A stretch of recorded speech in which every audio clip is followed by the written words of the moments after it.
नमस्कार दोस्तों।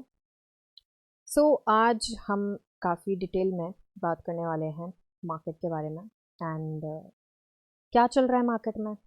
गिरेगा तो कितना गिर सकता है और ऊपर जाएगा तो क्या, उसमें क्या कर सकते हैं हम, क्या मेंटल आपकी मेंटली आपको क्या करना चाहिए, आपकी साइकोलॉजी क्या होनी चाहिए। बेसिकली ये जो वीडियो होने वाली है वो रिटेलर्स के लिए होने वाली है, ठीक है। बाकी लोगों के पास बहुत सारा सारा पैसा है, हम लोगों के पास नहीं है उतना, ठीक है। और कुछ इसमें बात करेंगे कि प्रेडिक्शन और एनालिसिस की प्रेडिक्शन क्या होती है, कैसे क्या क्या प्रेडिक्शन कर सकते हैं मार्केट की, और क्या एनालाइज किस तरीके से कर सकते हैं, क्या प्रेडिक्शन की जा सकती है। फिर आगे बात होगी कि क्या रिस्क एपेटाइट और उस चीज़ से किस तरीके से डील किया जा सकता है एंड क्या मेंटली क्या साइकोलॉजी होनी चाहिए। तो बेसिकली मार्केट में बोलते हैं कि जो स्टॉक मार्केट है उसमें सही तरीका ये है कि 90% आपकी साइकोलॉजी होती है एंड 10% आपकी टेक्निक होती है, ठीक है। तो सबसे पहले तो है कि अपनी मेंटल हेल्थ कैसे सही रखनी है। मार्केट से रिलेटेड मैं कोई मेंटल हेल्थ पे ज्ञान नहीं देने आई हूँ, बट मार्केट से रिलेटेड ही। देन उसके बाद लास्ट में करेंगे हम टेक्निकल की बात। तो सबसे पहले, क्योंकि आप में से न्यू व्यूअर्स होंगे, कुछ पुराने व्यूअर्स होंगे, तो पुराने सारे लोग जानते हैं कि यहाँ पे टेक्निकल पे ज़्यादा फोकस किया जाता है, चार्ट एंड एवरीथिंग। फंडामेंटल पे भी ऑफ कोर्स किया जाता है। कई कई बार मैं ज्ञान भी यहाँ पे देने की कोशिश करती हूँ, बट बेसिकली ज्ञान किसी को नहीं चाहिए होता है फ्री में। तो ओके, तो लेट्स स्टार्ट। तो सबसे पहले ये चार्ट तो मैंने खोल के रखा है क्योंकि मैं फेसलेस वीडियो बनाती हूँ, तो एनीवे। तो सबसे पहले तो ये बात करते हैं कि मार्केट में चल क्या रहा है। तो मार्केट में चलते हैं डेली चार्ट पे, तो उसी को निकाल के बात करते हैं। तो मार्केट में बेसिकली यहाँ पे डाउन ट्रेंड चल रहा है, ठीक है। अब देखिए यहाँ पे बहुत सारे बिजनेस चैनल हैं, बहुत सारे एनालिस्ट हैं, बड़े बड़े मार्केट के धुरंधर हैं। तो एक एग्जाम्पल लेती हूँ, जैसे केडिया जी ने बात करी थी टाटा मोटर्स को लेके कि अगर स्टॉक गिरेगा तो 10-20 रुपए नीचे गिर सकता है, उसके बाद तो नहीं होगा, है ना। तो मैं ये नहीं बोल रही हूँ, मैं उनको टारगेट नहीं कर रही हूँ, बस एक एग्जाम्पल दे रही हूँ। तो यहाँ पे बात आती है कि फॉर एग्जाम्पल हम उनकी बात सुन के कर लेते हैं एंड रिटेल इन्वेस्टर, क्योंकि वो मार्केट के धुरंधर हैं तो हमें भरोसा भी होता है उन पे। मैं ये भी नहीं बोल रही हूँ, मैं किसी भी नेगेटिव तरीके से टारगेट नहीं कर रही हूँ, क्योंकि बिजनेस चैनल लोग देखते हैं, इनके एरिया जी को ऑलमोस्ट लोग जानते हैं, तो उनका एग्जाम्पल लेके चली हूँ। तो उसमें अब बात यहाँ पे आती है कि फॉर एग्जाम्पल उन्होंने बोला कि 10-20 रुपए, या कोई भी XYZ कोई भी इंसान है, कोई भी एनालिस्ट है जिन्होंने बोला कि 10-20 रुपए गिर सकता है ना।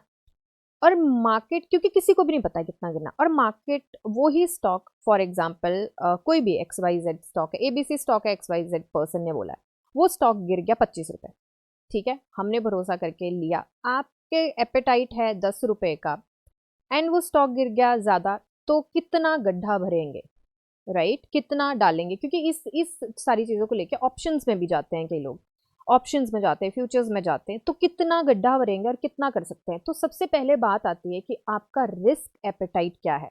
अब रिस्क एपेटाइट से मेरा मतलब ये नहीं है कि आपका कितना टारगेट होना चाहिए, आपका डाउन साइड में भी आपको पता होना चाहिए कि कहाँ निकलना है। मैं इतना इतना मेरा सरप्लस है और इतना मैं कर सकता हूँ।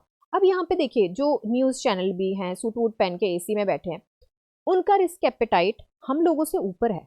मतलब मैं अगर लेके चलूँ तो मैं ज़्यादा से ज़्यादा शायद महीने में 10,000, 20,000 या 1 लाख तक का, हर किसी का अलग होगा एपेटाइट, है ना। तो मेरी वीडियोस जो भी देखते हैं, पुराने जो व्यूअर्स हैं, उन्होंने ये भी नोटिस किया होगा कि मैं हमेशा बोलती हूँ कि मैं पॉइंट्स बोलती हूँ, जैसे ये येलो पॉइंट्स लेके चलिए, मैं पॉइंट्स बोलती हूँ कि ये सपोर्ट बनता है। आपको स्टॉप लॉस कहाँ लेना है वो आपका एपेटाइट बताएगा, क्योंकि मुझे नहीं पता कि किसके बच्चे की फीस कब जानी है। अब ये वीडियो ना आपस में कॉन्ट्राडिक्ट करेगी बहुत ज़्यादा। कॉन्ट्राडिक्ट क्यों लगेंगी मेरी बातें, क्योंकि जो एग्जाम्पल दे रही हूँ अगेन, जो सूट वूट पहन के AC में बैठ के न्यूज़ चैनल पे बात कर रहे हैं, उनकी जो ऑडियंस है वो शायद बड़े दर्जे वाली। मेरी जो ऑडियंस है, हो सकता है कि कोई लोग 90% हो सकता है मेरे से रिलेट करें, हो सकता है कि 90% मेरे से रिलेट ना करें। किसकी फीस कब जानी है, किसी के घर में कब मेडिकल को लेके कोई दिक्कत आ जाएगी, किसकी EMI कब जानी है, किसकी हेल्थ इंश्योरेंस कब जानी है, किसी के बच्चे की कोई दूध की बोतल का खर्चा, या किसी की स्कूल की वर्दी लेनी है, यूनिफॉर्म लेनी है, या किसी के स्कूल में कोई फंक्शन हो रहा है उसके लिए फैंसी ड्रेस कंपटीशन के लिए कुछ लेना है, क्योंकि बहुत सारे लोग हैं जिनकी डायरेक्ट जो इनकम है वो इस पे डिपेंड करती है। तो इसलिए बोलती हूँ कि रिस्क एपेटाइट आपका अपना होगा, वो कोई आपको नहीं बता सकता। आपको पता होना चाहिए कि आप इतना ले सकते हैं। फॉर एग्जाम्पल मेरे को पता है कि एक हफ्ते बाद मेरे हेल्थ इंश्योरेंस जानी है, तो मैं ये स्विंग ले सकती हूँ। अगर नहीं हुआ, अगर नीचे गया, तो मैं इतना ही कर सकती हूँ ताकि मैं अपनी हेल्थ इंश्योरेंस अगले महीने दे भी पाऊँ। मिल गया तो यहाँ से पैसे निकाल के ले जाऊंगी, अगर नहीं मिला तो इससे नीचे मेरे को नहीं जाना है, क्योंकि अगर गिरा तो गिरा, तो मैं उसके आगे का गड्ढा नहीं भर पाऊंगी। राइट। ये मैं रिटेलर्स को ध्यान में रख के बात कर रही हूँ, क्योंकि हम यहाँ पे रिटेलर्स कौन है? मिडिल क्लास लोग हैं, अपर मिडिल क्लास लोग हैं, या वो लोग हैं जो सीखने आए हैं एंड कुछ अपनी जो घर की फाइनेंशियल सिचुएशन है, कुछ लोग ये करके करते हैं कि मैं यहाँ पे शेयर मार्केट से अपने घर का सारी वो जो चल रहा है सिस्टम की, हम गरीब हैं उसको तोड़ के बाहर निकलूंगा, या हम मिडिल क्लास है उसको तोड़ के बाहर निकलूंगा। ये सपने होते हैं अपने कि मुझे घर लेना है, मुझे ये करना है, मुझे अपनी फैमिली को सपोर्ट करना है, या अपने पेरेंट्स को सपोर्ट करना है। तो वो सारी चीज़ों को ध्यान में रख के मैं ये बोल रही हूँ कि रिस्क एपेटाइट सबसे पहले आपका अपना होगा। ठीक है। अब मार्केट में चल क्या रहा है? अब जैसे कि यूएस की न्यूज़ आई कि टैरिफ नहीं कम करे, टैरिफ टैरिफ टैरिफ टैरिफ पे ही सारा परचम लहराया हुआ था कि टैरिफ कम करेंगे तभी। वहां पे बहुत अच्छी अच्छी और भी बातें हुई, ठीक है, उनको हाईलाइट नहीं किया गया या नहीं हो पा रही हैं वो, क्योंकि सारा जो फोकस जो है टैरिफ पे चला गया, टैरिफ पे नहीं हुआ। अब वहां पे वर्ड स्पेसिफिक कुछ ऐसी चीजें हो गई जिसमें ये बोला गया कि एक एक स्टेटमेंट थी, एक रिपोर्टर ने वहां पे पूछा था कि आपने बोला था कि इंडिया, आपने बोला था या कुछ मेरे को एग्जैक्टली याद नहीं, बट एक स्टेटमेंट थी जो रिपोर्टर ने पूछा था कि it is really hard to do business with India. तो उस पे ट्रंप जी ने, और इसका मतलब है हिंदी में, आई होप आपको समझ आ गया, बट मैं हिंदी में बता देती हूँ कि इंडिया के साथ, भारत वर्ष के साथ काम करना बहुत मुश्किल हो रहा है यूएसए को या वर्ल्ड को। तो उस पे उन्होंने बोला कि हाँ जी, इंडिया का टैरिफ जो है, जो इंडिया करता है इंपोर्ट चीजें, उस पे टैरिफ काफी ज्यादा है। राइट। तो ट्रंप जी ने वहां पे बोला कि जो टैरिफ इंडिया लगा रहा है उतना ही टैरिफ हम भी लगा रहे हैं, तो उसमें कोई बहुत बड़ी बात नहीं है, ये फेयर गेम है। और वहां पे ट्रंप जी ने बोला भी है कि ये फेयर गेम है, और बिजनेस ऐसे ही होता है। फॉर एग्जाम्पल, मैं किसी कंपनी से कोई लेन देन है, मैं एबीसी हूँ, कोई कंपनी XYZ है, मैं उस कंपनी के लॉजिस्टिक आने, मैं उसके उसके पास भेजने का ले रही हूँ कि 2,000 रुपये यहाँ से वहां सामान भेजने के लगेंगे, और मैं उम्मीद कर रही हूँ कि वो कंपनी मेरे से 1,000 ले। ऐसा तो नहीं होगा। राइट। वो भी 2,000 ही लेगा, क्योंकि डिस्टेंस बराबर है, बाकी सारी चीजें बराबर है। तो ये फेयर बिजनेस है मेरे मेरे हिसाब से। हो सकता है किसी को मेरे ये ओपिनियन पसंद ना आए, बट मुझे लगता है फेयर बिजनेस है, सिंपल लॉजिक है। तो यहाँ पे अब बहुत सारी ऐसी बातें, एनर्जी के बारे में बातें हुई हैं, और चीज़ों के बारे में बातें हुई है, और उस बिजनेस के बारे में बातें हुई, और बड़ा अच्छा भी हुआ। तो in short, in a nutshell, market कहीं नहीं जाने वाला। आप इंडिया में हो, टेम्परेरी है चीज़ें, सब कुछ सुधर जाएगा। अब बात आती है कि FIIs की। FIIs ठीक है, जा रहे हैं, बेच रहे हैं, DIIs खरीद भी रहे, उससे ज्यादा खरीद रहे। अब पहले भी तो रिटेलर्स ने संभाली थी मार्केट, संभाली थी, बहुत पैसा है रिटेलर्स के पास, सारे मिलके एकजुट होके करे, बहुत पैसा है। अभी बात क्या हो गई है कि अभी ऐसा हो गया कि थोड़ा फियर आ गया मार्केट में कि गिर रहा है मार्केट, एंड निकल जाएं कि क्या करें, क्या क्या क्या साइकोलॉजी होनी चाहिए। तो सबसे पहले तो मैं ये बोलूंगी कि साइकोलॉजी, देखिए मैं अपना एग्जाम्पल लेके बताती हूँ आपको। कल मैं उठी, ठीक है, कल मतलब मैं फ्राइडे को उठी, 14 फरवरी थी, एंड मैंने देखा मार्केट में क्या हो रहा है। मेरा मूड काफ़ी ऑफ हो गया और मैं सो गई। और मेरे जैसे, मुझे पता है कि बहुत सारे लोगों ने ऐसा किया होगा। तो यहाँ पे मेन पॉइंट जो है, मैं अपनी कहानी इसलिए बता रही हूँ क्योंकि मेरे जैसे बहुत सारे लोग हैं और जो करते हैं। अब इसमें क्या क्यों बता रही हूँ मैं कहानी, ये मैं इसलिए बता रही हूँ कि मेंटली हमें इसी चीज़ से डिटैच होना पड़ेगा, क्योंकि हमें ये चीज़ याद रखनी है, जैसे टेम्परेरी, मार्केट कहीं नहीं जाने वाली। मुझे पता है कि बहुत सारे लोगों का ये होगा कि यहाँ से स्विंग मिल जाता तो मैं ये खर्चा निकाल लेता, या मैं इसकी ये चीज़ कर लेता, या मैं, लड़कियां सोच रही होंगी कि शायद मैं वो वाली शॉपिंग कर लेती, या वो हो जाता। मैं ऐसा नहीं सोच रही हूँ by the way, but anyway, जो भी है, तो ये चीज़ें जो हैं, मुझे पता है बहुत स्ट्रेस है। इस सारी चीज़ों में ना अपनी मेंटल हेल्थ को सबसे पहले ठीक रखना है। योगा करो, साधना करो, और जो ये नहीं कर सकते वो जिम जाओ, और अच्छा अच्छा खाओ, बट अपने मूड को इस चीज़ पे हावी मत होने दो, क्योंकि मार्केट में टेम्परेरी है, कुछ टाइम बाद ये सब कुछ ठीक हो जाएगा। अब एक और फैक्टर है जो मुझे लगता है, बहुत सारे इस टाइम पे बहुत सारे स्टॉक्स का QIP आया, ठीक है, और ये न्यूज़ में भी, न्यूज़ चैनल पे भी बात हुई है। बहुत सारे स्टॉक्स ने फंड रेज किया, बहुत सारे स्टॉक्स ने ESOP किया, और एक मेजर फैक्टर जो है, ये चल रहा है फरवरी का महीना, टैक्स का महीना आने वाला है, मार्च फाइनेंशियल ईयर एंड होने वाला है। बहुत सारे स्टॉक्स का रिजल्ट खराब आया, क्योंकि उनको मैनेज भी तो करना है, कितना टैक्स देना है, कितना उनका एपेटाइट है टैक्स देने का, वो सारी चीज़ें भी बुक्स में मैनेज करके चलनी पड़ती हैं। तो ये भी एक रीज़न होता है कि यहाँ पे रिजल्ट भी खराब आते हैं, एंड मार्केट में बहुत सारी चीज़ों को ध्यान में रखना पड़ता है। ये भी एक रीज़न है, ठीक है। अब मुझे नहीं पता आप इस चीज़ को किस तरीके से लेंगे, बट मैं अपनी पर्सनल बात करूँ तो मुझे भी टैक्स देना है, एंड किस तरीके से उस चीज़ को मेरे को करना है मैनेज, वो मैं ही देखूंगी, और आप अपना देखोगे, आपका रिस्क एपेटाइट क्या है वो आप अपना देखोगे। अब रिटेलर्स की बात हो गई, ठीक है। सबसे पहले तो मेंटल हेल्थ अपनी सही करनी है, अपने आप को इफेक्ट नहीं होने देना, वो सबसे ज़्यादा जरूरी है। अब बात करते हैं कि शॉर्ट टर्म और लॉन्ग टर्म।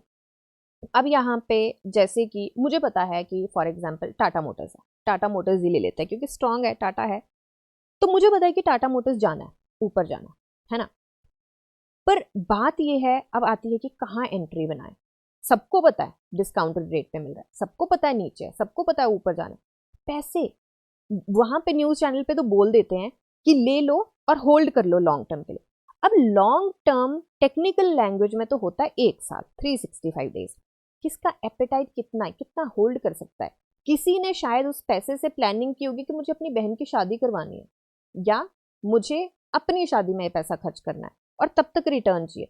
तो किसी का कितना एपेटाइट है उसको होल्ड करने का, वो कोई नहीं बता सकता। इसलिए कई बार हम ऐसा हो जाता है कि हम उस न्यूज से या उस वीडियो से हम रिलेट नहीं कर पाते हैं, क्योंकि हम ये भूल जाते हैं, हम बोलते हैं कि यार ये क्या बोल रहा है यार, कैसे उसको करें।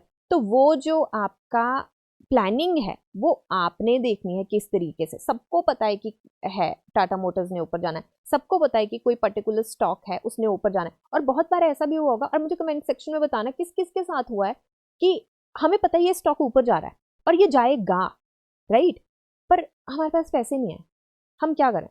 मेरे साथ तो बहुत बार होता है, मुझे पता होता है कि मेरी गट फीलिंग होती है कि ये स्टॉक ऊपर जाएगा, और मेरे पैसे नहीं होते, क्योंकि हमारे पास नहीं सरप्लस 5-10 हज़ार करोड़ रुपए पड़े हुए भैया। बड़े बड़े इंस्टीट्यूशंस के पास पड़े हुए, हमारे पास नहीं है। हमारे पास 5 करोड़ भी नहीं है एक्स्ट्रा, हमारे पास 2 करोड़ भी नहीं है एक्स्ट्रा। तो मैं बस इतना बोल रही हूँ कि हमारी जो थॉट प्रोसेस है, हमारी आम जनता की जो थॉट प्रोसेस है, और जो हमारे डे टू डे लाइफ के स्ट्रगल हैं, हमने फैमिली को भी देखना है, हमने मेडिकल भी देखना है, हमने बच्चों को भी देखना है, हमने माता पिता को भी देखना है, फिर हमने शायद कोई शॉपिंग भी करनी है, कोई फंक्शंस आ रहे हैं, कोई फैमिली में फंक्शन आ रहे हैं, कोई अपने घर में आ रहे हैं। तो हर किसी का, मैं यही बोलती हूँ कि हर किसी का स्टॉप लॉस डिफरेंट होगा। कोई अपॉर्चुनिटी स्टॉप लॉस होगा, कहीं और किसी और स्टॉक में अपॉर्चुनिटी मिलेगी, कहीं ऐसा स्टॉप लॉस होगा कि भाई मेरी तो EMI अब नहीं गया तो मैं क्या करूं, मेरे को तो स्टॉप लॉस लेना पड़ेगा। किसी का निकलने, किसी का प्रॉफिट के साथ अपना स्टॉप लॉस, क्योंकि स्टॉप लॉस सिर्फ नीचे का नहीं होता, ऊपर का भी होता है। तो बेसिकली किसी का टारगेट डिफरेंट होगा। किसी को पता होगा कि यहाँ से स्टॉक ऊपर जाने वाला है, पर मेरे पास तो 3 दिन का टाइम है, 3 दिन में जितना भाग गया भाग गया, हो सकता है कि चौथे दिन 20% दे जाए, पर मैं क्या करूं, मेरी तो EMI जानी है ना। EMI बाउंस नहीं करा सकता, अपना क्रेडिट स्कोर खराब नहीं कर सकता। तो ये सारी चीज़ों को ध्यान में रख के यहाँ पे काम किया जाता है, और ये आपको कोई भी नहीं कर सकता आपके अलावा। इसलिए मैं बहुत बार बोलती हूँ कि पैसा आपका है, फैसला आपका है। अब यहाँ पे बात करते हैं प्रिडिक्शन की और एनालिसिस की। अब मैंने पहले तो यहाँ पे मैंने पहले भी एक वीडियो बनाई थी, और बहुत सारी वीडियोस में भी मैंने निफ्टी को या बैंक निफ्टी को कवर करने की कोशिश करी है। तो बेसिकली यहाँ पे बात करते हैं, मेरे को बड़े कमेंट्स भी आते हैं, कई बार इंस्टाग्राम पे भी आते हैं या मेल्स भी आती हैं कभी इक्की दुक्की, तो उस पे बोलते हैं कि, और रिसेंटली एक कमेंट आया था कि आपको तो कुछ मतलब, आप तो प्रिडिक्शन क्या करेंगे, आप तो बता ही नहीं सकती कि ये क्या है क्या है। तो सबसे पहले एनालिसिस करती हूँ मैं कोई प्रिडिक्शन नहीं करती, और ऑनेस्टली कोई प्रिडिक्ट नहीं कर सकता मार्केट। केडिया जी ने बोला था कि ये स्टॉक 10-20 रुपए नीचे जा सकता है, उससे ज़्यादा नहीं जाए, पर वो और ज़्यादा चला गया। कौन कर सकता है? नहीं कर सकता। मैं यहाँ पे केडिया जी को गलत नहीं बोल रही, मैं यहाँ पे बस इतना आपको बताने की कोशिश कर रही हूँ कि नहीं कर सकता कोई प्रिडिक्ट। मार्केट का दूसरा नाम ही अनप्रिडिक्टेबल है। कोई नहीं कर सकता है। It is just like life, आपको नहीं पता क्या होने वाला है। तो यहाँ पे सिर्फ एनालिसिस करती हूँ मैं, एंड हर कोई एनालाइज ही करेगा। अब देखिए यहाँ पे ऐसा मैंने ना एक और चीज नोटिस करी थी, जैसे यहाँ पे मुझे लगता है कि लोग टिप्स की उम्मीद करते हैं। टिप्स नहीं है, और वो देना भी कहीं ना कहीं इलीगल है, अनटिल एंड अनलेस आपके पास आप सर्टिफाइड हो NISM से, आप सेबी के आपके पास सर्टिफिकेशन है, सेबी रजिस्टर्ड हैं आप, तब आप फिर भी कर सकते हो। और उसके भी क्राइटेरियाज होते हैं कि कुछ एग्जाम्स ऐसे होते हैं जिनमें आप खुद ट्रेडिंग नहीं कर सकते, या जिनमें आप अगर आपने किसी स्टॉक की एनालिसिस करी है और बताया है कि ये ऊपर जा सकते हैं, तो आप कुछ टाइम होता है 3 महीने के अंदर आप उसको ट्रेड नहीं कर सकते। बहुत सारी चीजें होती हैं। तो मैं बस आपको इतना बता रही हूँ कि ये जो बड़े सारे मैंने ऐसे ग्रुप्स भी देखे हैं जो टिप्स लेते हैं। एंड एक बहुत करीब का किस्सा है कि उसमें क्या हुआ था कि मेरे कोई जानने वाले जो भी था, उन 2 लोगों ने एक ग्रुप को ज्वाइन किया। तो गलती से क्या हो गया कि उनको अलग अलग ग्रुप में डाला गया। एक में उसी स्टॉक की कॉल करने को बोला और एक उसी सेम स्टॉक को पुट करने के लिए बोला। तो ये है टिप्स। कोई कोई आपको नहीं बता सकता, किसी को नहीं पता मार्केट में क्या होने वाला है। मैं बस आपको यहाँ पे थोड़ा सा इनलाइटन करने की कोशिश कर रही हूँ कि कोई आपको स्टॉप लॉस नहीं बता सकता, डिसाइड नहीं कर सकता, आपको सपोर्ट जरूर बता सकते हैं। कोई आपको नहीं बता सकता कि कैसे होंगी चीजें, कैसे नहीं होंगी। तो अपना बच्चे की स्कूल फीस, अपने बच्चे के फंक्शन, अपने घर की दवाइयाँ, वो आपको ही डिसाइड करना है कि कैसे होगा कैसे नहीं होगा। दूसरा, जो यहाँ पे प्रिडिक्शन की बात है, तो प्रिडिक्ट कोई नहीं कर सकता, और मैं भी नहीं कर सकती, कोई भी नहीं कर सकता। कहीं कहाँ मार्केट जाएगी कोई नहीं। यहाँ पे हम बस ये देख सकते हैं कि अगर नीचे जाएगी तो कितनी पॉसिबिलिटी है, ऊपर जाएगी तो कितनी पॉसिबिलिटी, कहाँ रेजिस्टेंस है, कहाँ सपोर्ट है, कहाँ का स्ट्रॉन्ग सपोर्ट है और कहाँ का वीक सपोर्ट है। ठीक है, ये कर सकते हैं हम। तो यहाँ पे मैं बस अब थोड़ा सा टेक्निकल के बारे में बात करेंगे। तो टेक्निकल ये है कि ये है निफ्टी का। निफ्टी चली हुई है डाउन ट्रेंड में। ठीक है, ये कुछ पॉइंट्स हैं जो मैंने पहले भी बताए थे, अगर आप पुराने व्यूअर हैं तो आपको पता होगा। तो ये कुछ पॉइंट्स हैं जिनको मैं थोड़ा सा जूम कर देती हूँ, और यहाँ पे बिल्कुल सपोर्ट पे बैठी है। बट अगर ये टूटी, यहाँ से निफ्टी नीचे गई, तो निफ्टी का सपोर्ट, ये सपोर्ट 2 भी बनता है, उसके नीचे भी बनता है। तो निफ्टी हो सकता है 21,800 के आसपास भी देखने को मिले, और अगर वो भी टूटा तो हो सकता है कि निफ्टी हमें 21,500 के आसपास भी देखने को मिले। और ये कोई बहुत बड़ी बात नहीं है, हो सकता है। और अभी डाउन ट्रेंड में चल रही है, पहले भी सपोर्ट बनाया था, यहाँ पे स्ट्रांग लग रहा था, टूट के नीचे आया, अभी भी स्ट्रांग लग रहा है। हालांकि 3 बार ये यहाँ से रिवर्सल ले चुका है, टूट के नीचे आ सकता है। तो इसलिए मैं बार बार बोलती हूँ स्टॉप लॉस जरूर लेके चलो। अगर मूव मिल गया हमें तो हम उसको ट्रेलिंग स्टॉप लॉस कर ले। ट्रेलिंग स्टॉप लॉस का मतलब होता है कि जैसे मूव मिला तो अपना स्टॉप लॉस ऊपर कर लिया, मूव मिला स्टॉप लॉस ऊपर कर लिया, हिट हुआ निकल गए। तो ये मार्केट इतनी ज्यादा अभी बहुत ज्यादा उथल पुथल हो रखी है मार्केट में मतलब FIIs और DIIs का तो ये चल रहा है कैच कैच। मैं इतना बेचूंगा तो इतना खरीद ले, मैं इतना बेचूंगा तो इतना खरीद ले। तो ये चल रहा है मार्केट में, कैच कैच चला हुआ है अभी के लिए। और मैं एक और चीज बोलूंगी कि मैं नहीं आपको बोल सकती कि लॉन्ग टर्म के लिए खरीदिए, क्योंकि आपका लॉन्ग टर्म आप डिसाइड करेंगे अपने एपेटाइट के अकॉर्डिंग, अपने रिस्क फैक्टर के अकॉर्डिंग, अपनी ज़रूरतों के अकॉर्डिंग। आपकी जो घर की ज़रूरतें हैं, आपके जो सपने हैं, उसके अकॉर्डिंग आप करेंगे। मैं यहाँ पे सिर्फ स्टॉप लॉस बता सकती हूँ और रेजिस्टेंस बता सकती हूँ कि कितना हो सकता है अभी के लिए। तो इसके बारे में बात करते हैं। अभी के लिए स्ट्रॉन्ग सपोर्ट पे है। यहाँ के टारगेट मैं पहले ही लेके चली थी, बहुत पहले से बता रही हूँ, लाइक यहाँ पे था, कहीं पे घूम रहा, जनवरी के फर्स्ट वीक और सेकेंड वीक के आसपास। तभी मैंने बोला था कि ये थोड़ा सा ऊपर जा सकता है और फिर से नीचे आएगा। ये ट्रेंड लाइन को नहीं ब्रेक कर पाया। यहाँ पे देखें तो ये ट्रेंड लाइन को कहाँ ब्रेक कर पाया है, और मेरे को लगता है कि हो सकता है अगर ये इसको फॉलो करे तो हो सकता है कि बड़े आराम से हमें इसके आसपास दिख सकता है। और ये भी सपोर्ट जो है हमारे स्ट्रांग है, नो डाउट बड़े सारे स्ट्रांग सपोर्ट आने वाले हैं। सपोर्ट 1 पे है, फिर सपोर्ट 2 है हमारा, बट सपोर्ट 2 भी ब्रेक हो सकता है। इस चीज़ का जरूर ध्यान रख के चलिएगा। यहाँ पे RSI और जो हमारा ये बना हुआ है कैंडल पैटर्न, ये इतने ज़्यादा काम के नहीं है अभी के लिए, क्योंकि मार्केट में बहुत सारी न्यूज़ है। अभी भी लग रहा है कि रिवर्सल मिलेगा, और हो सकता है रिवर्सल मिल जाए, हो सकता है ये अपना मैक्सिमम बॉटम प्रिंट कर चुका हो, बट फिर भी स्टॉप लॉस लेके चलने में कोई बुराई नहीं है।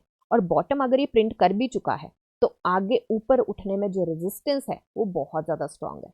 मैं ये नहीं बोल रही हूँ, मैं नहीं इंतजार करी कि FIIs कब आएंगे, आएंगे और आएंगे कब, आज नहीं तो कल, नहीं तो परसों, नहीं तो तरसों, आएंगे तो आएंगे, राइट। बिजनेस इंडिया में आप बैठे हो, इंडिया इस टाइम पे इतना स्ट्रांग है, बहुत सारी बातें होती हैं, बहुत सारा कुछ होता है, सरकार ने ये कर दिया, सरकार ने वो कर दिया, अपने अपने ओपिनियन है। कुछ बात हो सकता है मेरे को बुरी लगती हो सरकार की, हो सकता है मेरे सामने बैठे बैठे बंदे को उसी से फायदा हो रहा, राइट। तो अपना अपना ओपिनियन है, क्योंकि ज़रूरतें अपनी अपनी सबकी अलग है और अपनी ज़रूरतों के हिसाब से इंसान सोचता है। तो सबसे पहले तो यहाँ पे मार्केट के पीछे पीछे चलो, मार्केट के अगेंस्ट मत चलो, कॉन्ट्रा मत करो। मार्केट अगर बोल रही है स्टॉप लॉस बज रहा है, निकल जाओ, निकल जाओ। मूव मिल रहा है, कंफर्मेशन कैंडल लीजिए, फिर जाइए, ठीक है। तो अभी के लिए क्विक ये करते हैं, क्योंकि वीडियो बहुत ज़्यादा लंबी हो चुकी है। तो सबसे पहले तो क्विक ये देखेंगे कि ये हमारे जो पॉइंट्स है ना, यहाँ पे क्योंकि ये बहुत ये है तो थोड़ा थोड़ा आपको खुद ही देखने पड़ेंगे। ये जो 22,788.55 का है, ये तो हमारा सपोर्ट 1 है। उसके नीचे के पॉइंट्स आप उसके हिसाब से यहाँ पे ले सकते हैं, क्योंकि मैं सारे बोलने लगी तो बहुत ज़्यादा हो जाएगा। तो यहाँ पे थोड़ा सा जूम कर देती हूँ, ये पॉइंट्स हैं, ये आप नोट कर सकते हैं। ये मेजर पॉइंट्स हैं, बीच में एक एक कैंडल वाले तो और भी बहुत सारे पॉइंट्स हैं। तो अभी के लिए मेजर पॉइंट है, इसको मैं वीडियो को पॉज सॉरी मैं नहीं, वीडियो को पॉज कर देती हूँ, आप वीडियो को पॉज करके ये पॉइंट्स नोट कर सकते हैं। ये पॉइंट्स है अभी के लिए इसके सपोर्ट के, ठीक है। और ये सपोर्ट मैं ऐसे नहीं लेके चली हूँ, ये जो इसके पुराने फुटप्रिंट्स हैं उनको ध्यान में रखते हुए सपोर्ट लेके चली हूँ। अब आते हैं बैंक निफ्टी के ऊपर। बैंक निफ्टी जिस तरीके से ट्रेड कर रही है इस टाइम पे, उसका भी एक छोटा सा पैटर्न और रेंज थोड़ी सी बनती हुई नजर आ रही है। तो यहाँ पे ये अभी के लिए तो ठीक, RSI ठीक उस पे है, बट ये पिवट के बहुत करीब है एंड रिजेक्शन पहले भी मिली हुई है। तो मैं ये नहीं बोलूँगी कि ये नीचे जाएगी कि ऊपर जाएगी, मैं बस ये बोलूँ कि किसी भी साइड जाएगी तो इसके सपोर्ट और रेजिस्टेंस ये है। हो सकता है कि रिवर्सल मिल जाए, क्योंकि टैरिफ की बात जो थी, टैरिफ की बात आई, वो थोड़ी सी ठंडी पड़ चुकी है, वीकेंड हो गया, मार्केट का मूड थोड़ा सा चेंज हो गया, हो सकता है निकल जाए। बट अगर निकल गया तो स्टॉप लॉस ट्रेलिंग कर सकते हैं आप, बट अपना रिस्क को मिटिगेट करके चलिए। मैं बस इतना बोल रही हूँ, मैं और कुछ नहीं बोल रही हूँ। और यहाँ पे बात रही एंट्री पॉइंट की, तो देखिए कम से कम, मैं ये नहीं बोल रही हूँ लॉन्ग टर्म या शॉर्ट टर्म, आपका है डिसीजन, बट कम से कम अगर आप 8-10 महीने के लिए नहीं होल्ड कर सकते तो कंफर्मेशन कैंडल के बिना कुछ मत करिए, क्योंकि हो सकता है मार्केट और नीचे जाए। और अगर आपका एपेटाइट नहीं है अभी भी मार्केट के, मैं एक बार थोड़ा सा चेक कर लेती हूँ कितने % नीचे जाने का, अभी के लिए चेक कर लेते हैं हम। यहाँ पे 6-7% नीचे जाने का, और यहाँ पे चेक करें अगर हम तो कितना % नीचे जाने का, अभी भी 6-7%, यहाँ भी 6-7%, वहाँ भी 6-7%। अगर आपका एपेटाइट नहीं है इतना नीचे जाने का तो अभी एंट्री मत बनाइए, थोड़ा सा रुक जाइए और उसके बाद ही जब कंफर्मेशन कैंडल मिलेगी तभी एंट्री बनाइए। नहीं तो फिर वही होगा कि हाँ, सुबह देख के मूड ऑफ होगा, जॉब पे जाएंगे चिड़चिड़े मूड से, वहां पे मूड ऑफ रहेगा, घर वालों के साथ लड़ाइयाँ होंगी, क्योंकि ये नॉर्मल है, ऐसा होता है, ह्यूमन नेचर है, कोई आप अलग नहीं है, हम अलग नहीं है, हमारी भी होती हैं, सबकी होती हैं। तो बस मैं इतना बोल रही हूँ कि थोड़ा सा संभल के चलिए, थोड़ा सा नहीं बहुत ज़्यादा संभल के चलिए। एंड अगर आपका रिस्क एपेटाइट है कि हाँ निफ्टी और 6% गिरा तो, और यहाँ निफ्टी और बैंक निफ्टी की बात हो रही है 6-7% गिरने की, तो स्टॉक्स की बात आप सोचिए कि कितना गिरेंगे नीचे। तो बस इतना बोल रही हूँ कि थोड़ा सा जब तक कंफर्मेशन कैंडल नहीं मिलती, या तो अगर आपका रिस्क एपेटाइट कम है और डायरेक्टली आपकी घर की जो फाइनेंसेस हैं वो इसके ऊपर डिपेंड करते हैं, तो थोड़ा रुक के बैठ जाइए, लॉस मत उठाइए, थोड़ा सा बच के बैठिए। एंड हाँ, अगर वो सेट ऑफ करना है अपने उसमें पोर्टफोलियो में, तो वो एक अलग बात है, वो एक अलग टॉपिक है। तो थोड़ा सा संभल के ज़रूर चलिए, बस इतना बोलूँगी। रेस्ट ये सिर्फ और सिर्फ मेरा मेरा ओपिनियन है, मेरे थॉट्स हैं, and I thought I should make this video, क्योंकि सूट वूट पहन के नहीं नहीं मैं वो काम नहीं कर रही, सूट वूट पहन के नहीं बैठी हूँ, मैं वो बातें कर रही हूँ यहाँ पे जो आम जनता फेस कर रही है। और क्योंकि मैं आम जनता हूँ तो मैंने भी ये फेस करी है एंड मेरा भी मूड ऑफ होता है। तो यहाँ पे सबसे पहले अपनी मेंटल पीस को सुधार के बांध के रखने की ज़रूरत है, ताकि क्योंकि यहाँ पे 90% मार्केट जो होती है वो मेंटली आप उसको मैनेज कर सकते हो। अगर वो नहीं, आपका मेंटल पीस नहीं है सही, मेंटली आप स्टेबल नहीं हो, तो आप डरोगे, क्योंकि अभी तो फियर है मार्केट में, बहुत ही ज़्यादा फियर है। तो बस उस चीज़ का थोड़ा सा ध्यान रखिए। रेस्ट मिलते हैं नेक्स्ट वीडियो में, एंड हैप्पी इन्वेस्टिंग।